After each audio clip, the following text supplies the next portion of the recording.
Ketua Komisi 2 DPRD Buleleng, Wayan Masdane menyampaikan perlunya sosialisasi secara masif kepada masyarakat sebelum rancangan peraturan daerah tentang penanggulangan kemiskinan dilanjutkan ke tahapan penetapan menjadi peraturan daerah atau perda.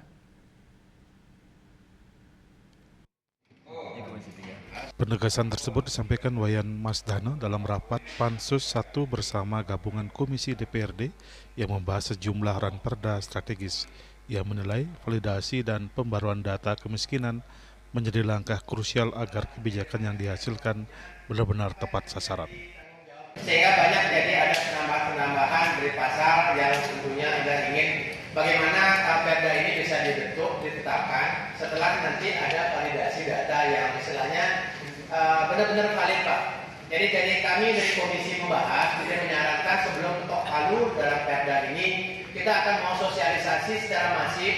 Jadi bagaimana kita menjadikan Buleleng ini dengan data. Kedepan Wayan Masdane berharap melalui validasi data tersebut akan tercipta ruang bagi masyarakat untuk ikut mengawasi. Dengan demikian, program penanggulangan kemiskinan dapat berjalan lebih optimal, transparan, serta sesuai dengan kondisi real di lapangan. Senada dengan hal itu, Ketua Komisi 3 Ketut Susilo Umbaro menegaskan, perbaikan dan validasi data kemiskinan sangat membantu pihak eksekutif dalam melakukan pengkategorian masyarakat secara lebih tepat dan akurat, sehingga intervensi program dapat lebih efektif. Yasri Yuli, Bali TV.